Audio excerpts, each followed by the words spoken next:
so delighted to be here for so many reasons. First of all, because this is my first week back in Pittsburgh, and I'm so excited about what's going on in this city. Because also for my great esteem for Amy Nixon, who invited me, who is one of the most gifted educators I've ever had the chance to work with.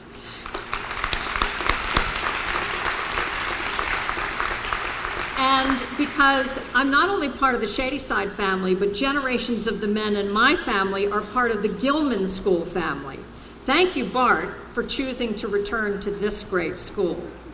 But I'm mostly delighted because it is one of the greatest honors to have a few minutes of your time, knowing how hard you and your parents and your teachers have worked to get to this moment.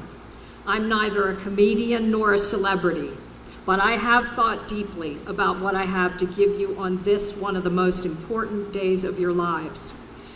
I have but two very simple proposals to share with you this morning.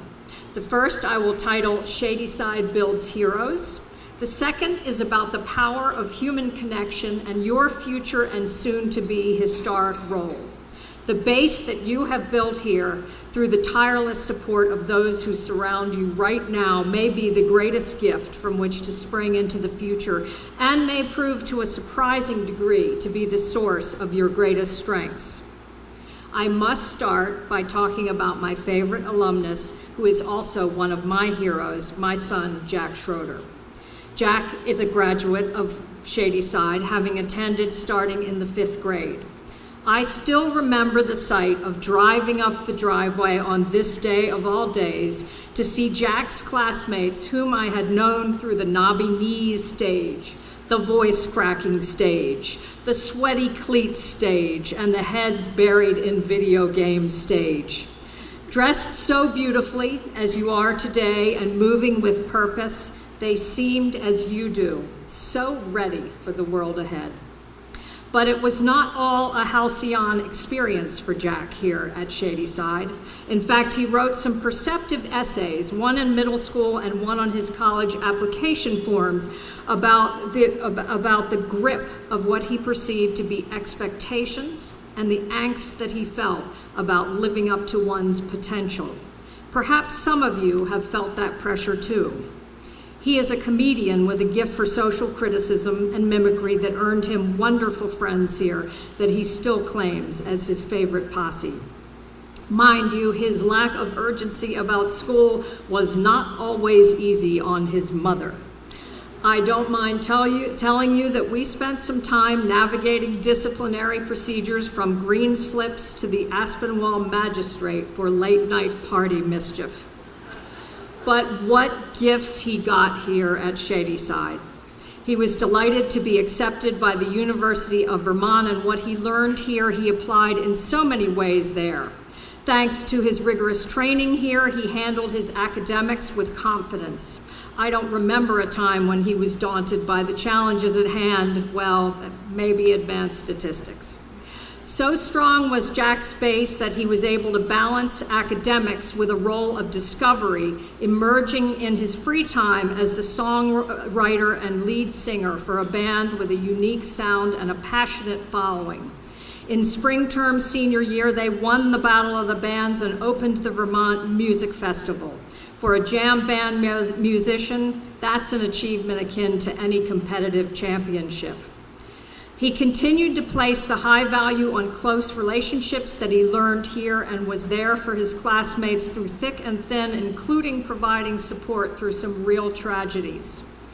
On the sunny Sunday that he graduated from UVM, we were walking across a quad when another cap and gown classmate that I didn't know hollered across to me, "Your son is a good person."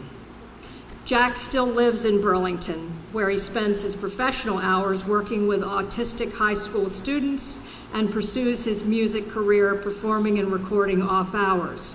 Walking through the streets of Burlington with Jack is like being with a mayor. So connected is he to the people who want to wave and stop and chat. So that is what Jack is doing with his Shady Side diploma, being a good person who offers his gifts to the world, and I could not be more proud. And whether you feel it or have had doubts along the way, You are leaving with an education that will give you skills and the confidence to get out of your comfort zone and explore new interests, activities, and relationships. Whatever you've chosen to do next, this is your ideal opportunity to find out not only what you know about yourself, but what you do not yet know. So you are prepared for the time of discovery to come, but I would like to tell you why I think that you are also prepared to give your gifts to the world, to a world that may need you more than any generation in our history. To explain, I want to tell you about a turn of my work in Baltimore and what I learned living in my hometown when I returned to take the job of creating green parks and open space for the people of the city. I had 16 years under my belt doing the same kind of work on Pittsburgh's waterfronts, and I was returning home. What could go wrong? Well, my starting date in Baltimore coincided with the death of 25-year-old Freddie Gray from West Baltimore, a neighborhood which some of you may know as the scene of The Wire. Freddie Gray sustained fatal injuries while riding in a police vehicle. The death of this young man rocked a community and touched off the eruption of nationally publicized violent protest, which began on our campus at Parks and People, giving me a participatory frontline role in an emerging citywide crisis. A large crowd of high school students, many exactly your age, faced off with a police barricade of shields and tear gas, catalyzing conflict that lasted for days. 200 arrests, 15 fires, and 19 police officers injured. Perhaps most shocking to me was the constancy of sirens and the helicopters circulating overhead, which sounded like a war zone. On that day, on April 12th in 2015 then, in a few short hours, we learned that these young people felt little attachment to their home environments in West and East Baltimore, where family incomes are below $25,000 and where between 30 and 60% of children live below the poverty line, too often in a sea of vacant buildings and crumbling concrete with a history of harrowing crime statistics. In response, at Parks and People, we forged a whole new organizational mission to unite Baltimore through parks and refocused on creating safe, beautiful places for people to gather.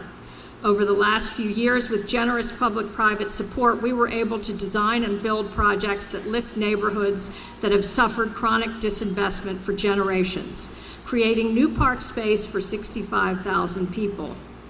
Through that experience of working with children who are being left behind, I learned firsthand about the depth of resources we need to reach the young talent and potential that never get tapped, and the delicate balance of complexities in the quest for justice and the importance of fighting for changes in public policy. It is clear from your class gift to the diversity and inclusion program that you understand this.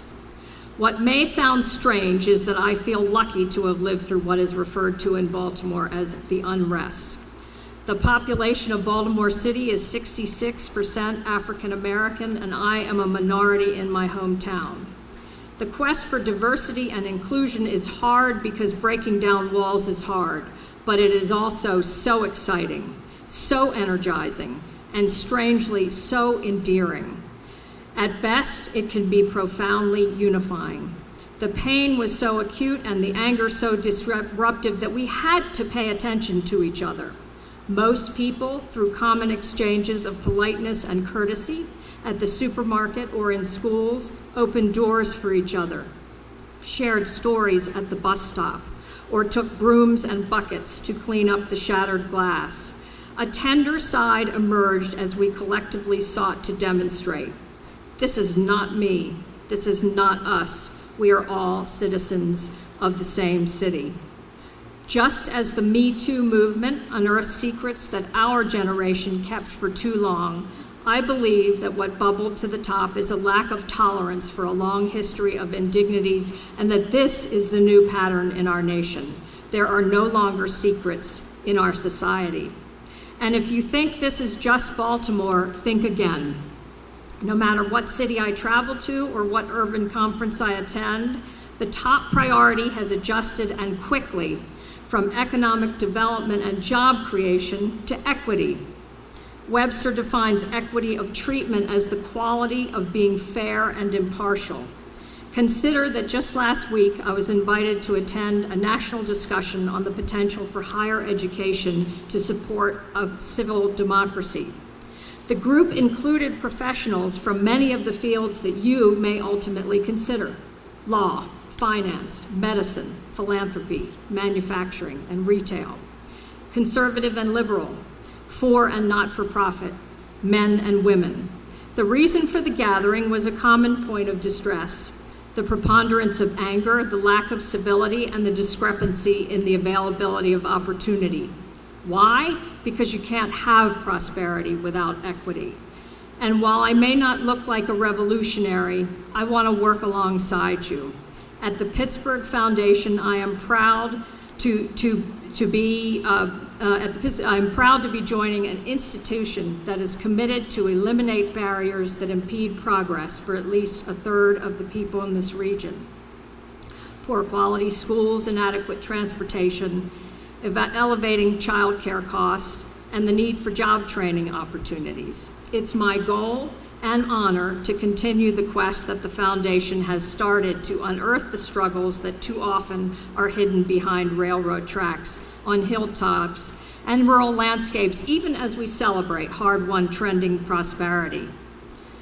So we should be proud of the progress that Pittsburgh has made, and we should be just as determined to do what Pittsburgh does best, which is to keep pushing against the odds to set new benchmarks and use our signature gift for innovation to improve the quality of life for everyone. So to close, as I thought about what was in my heart to tell you today, it suddenly felt so simple to me.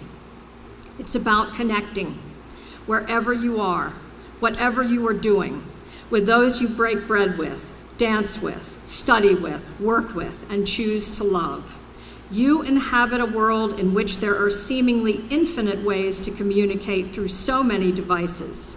But experience tells me it is still only a true meeting of the minds that in the true meeting of the minds that we can break down the walls and pave the way to mutuality. I tell you this to convey a sense of urgency on this, your day of celebration, because more than any generation before you, you are citizens with awareness of the world, beyond our wildest imagination at your age. Believe me, I'm a goal-driven firstborn with a preparatory school education, and I understand that the lure of outcomes and accomplishments presents tall challenges to living in the moment. But I promise you that the wonderful thing about making a habit of connecting with the people around you, all around you, is that what you will learn relates to wherever you are going. In government, in the media, in the arts, in technology, and in higher education. Whether you choose to be local, national, or global citizens, you have right now the most amazing history, the most amazing opportunities in the history of our country, if not the world, to connect to mankind. You are just the heroes for the job, and I can't wait to see what you will do. Good luck, Godspeed, and like your fellow alumnus, Jack Schroeder, have a wonderful time along the way.